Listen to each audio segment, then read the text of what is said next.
Eu sou Lea Mara Langoni, jornalista e bióloga, e nesta videoaula 3 sobre o folder da árvore genealógica das plantas, veremos como usá-lo de modo prático. Identificar envolve uma comparação entre o conhecido e o desconhecido e se inicia com a observação. Ao olhar uma planta na natureza, podemos, com alguma facilidade, colocá-la em algum destes 4 grupos, apenas observando as características mostradas nos esquemas e já abordadas na videoaula 1. Uma típica chave dicotômica para a identificação de plantas apresenta uma série de escolhas tipo: o espécime é lenhoso ou não, possui flores, frutos, como são as folhas, etc. A ideia é que o interessado em botânica use o folder em campo e possa avançar na sua identificação até o nível de família, conforme seu conhecimento dos grupos aumente com a prática. As briófitas são as únicas plantas em que a geração mais visível e duradoura é o gametófito, haploide. Como as demais plantas, elas apresentam embrião, o que ajuda a diferenciá-las das algas. Por outro lado, diferente das demais plantas, apresentam esporófitos pequenos, não ramificados e muitas vezes nutricionalmente dependentes do gametófito. Não apresentam estruturas vasculares e geralmente não têm lignina, o que limita seu crescimento e habitat, uma vez que dependem da pressão de turgor de suas células e da umidade do ambiente, tendo inclusive gametas masculinos natantes. As hepáticas são as únicas plantas que não possuem estômatos, o que as coloca em posição mais basal no cladograma. Sua estrutura taloide pode ser achatada ou semelhante aos filoides dos musgos. Suas células apresentam muitos cloroplastos e possuem rizóides unicelulares. Nas Marcantia, os esporófitos de algumas espécies são compostos de pé, seta e cápsula. Em outras, como essa rícia, a olho nu visualiza-se apenas a estrutura taloide. Aqui uma ilustração de Ernest Haeckel com várias formas de hepáticas. Os musgos são a maioria das briófitas e seus esporófitos são diferenciados em pé, seta, cápsula e calíptra ou coifa. As feições da cápsula são distintivas entre espécies, ereta, pendente, sua deiscência, etc., como ilustrado por Haeckel. Tem rizóides multicelulares, células em geral com muitos cloroplastos e filoides da espessura de uma célula. Os anthoceros são o menor grupo de briófitas. Possuem rizóides unicelulares e a maioria apresenta um único cloroplasto por célula. Este é o único grupo de plantas terrestres que pode apresentar pirenoides em seus cloroplastos, embora esta seja uma feição comum em algas. Sua estrutura diploide consiste em pé e longo esporângio cilíndrico, fotossintetizante e com muitos estômatos. Aqui seu ciclo de vida, que é similar ao das demais briófitas. A coloração azulada de seu talo é devido à associação com cianobactérias para a captação de nitrogênio. As pteridófitas são as primeiras plantas vasculares ou traqueófitas e se dividem em 2 grupos. Nesta subclasse, há apenas 3 famílias de ordens distintas, aqui exemplificadas.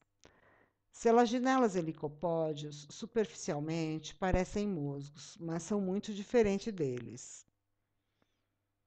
Suas folhas são parte de seu esporófito e possuem tecido vascular lignificado.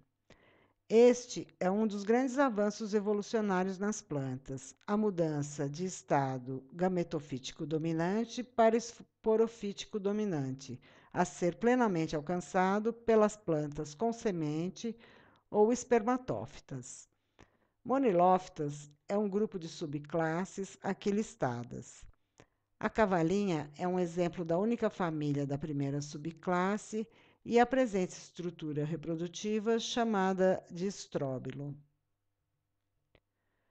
Alguns exemplos das demais subclasses de monilófitas, como a marsilea e a salvínia aquáticas, o chifre de veado, a avenca e várias outras samambaias que podem adquirir porte arbóreo, como o xaxim. Seus esporos agrupados em soros podem ter várias formas e se localizar em diversas partes da folha fértil, como se vê nos exemplos. A presença ou ausência de indúzio, que é uma projeção de tecido epidérmico formando um guarda-chuva sobre os soros, também são características úteis na identificação. As gimnospermas são o menor grupo de plantas e suas sementes não se desenvolvem em ovários.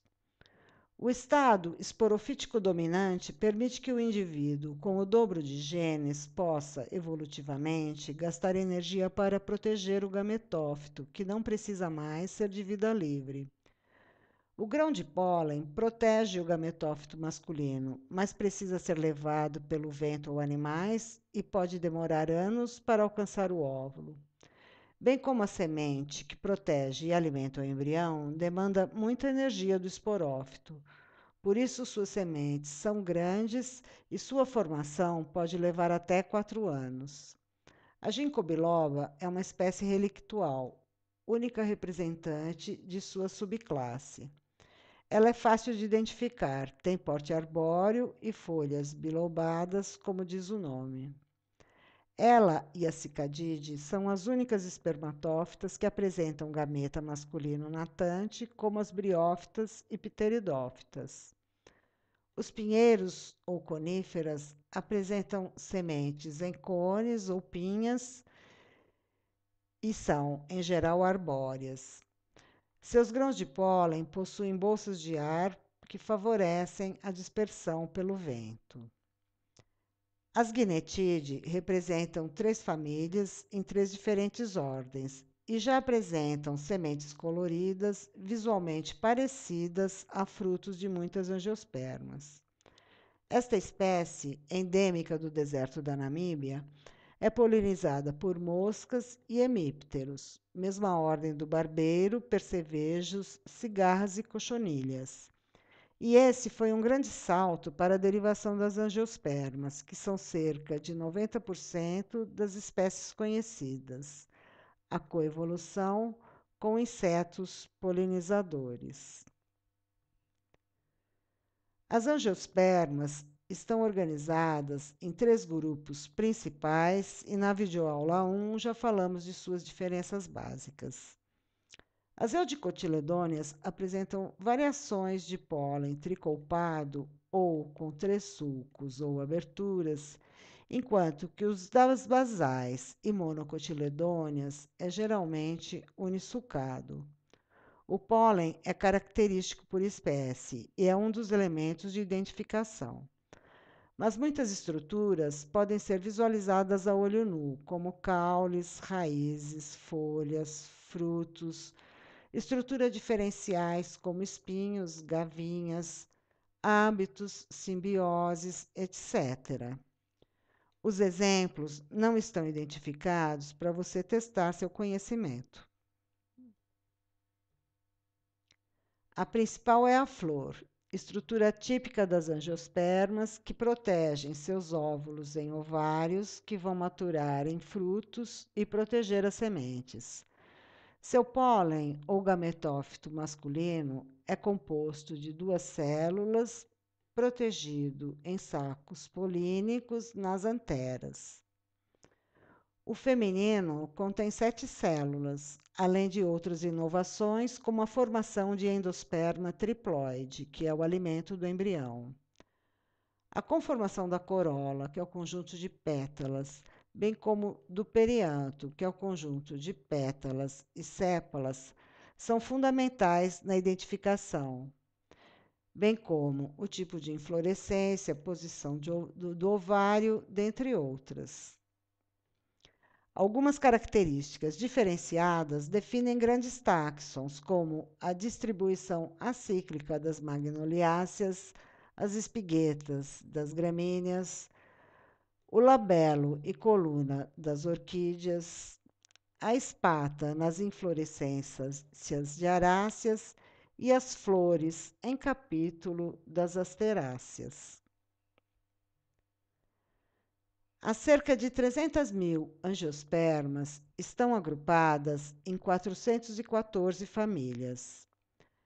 As únicas 5 famílias de plantas terrestres com mais de 10 mil espécies estão entre elas. As orquidáceas, em segundo lugar. As gramíneas, família dos cereais, em quinto. As leguminosas dos feijões, em terceiro lugar, é uma das famílias fixadoras de nitrogênio. As rubiáceas, família do café, em quarto lugar. E, em primeiro lugar no ranking, as asteráceas, com cerca de 32 mil espécies. As angiospermas alcançaram essa expressividade devido não só às suas adaptações fisiológicas e reprodutivas, mas também devido à coevolução com animais polinizadores ou dispersores de sementes. Muitas vezes, um não sobrevive sem o outro, como algumas orquídeas e mariposas, por exemplo.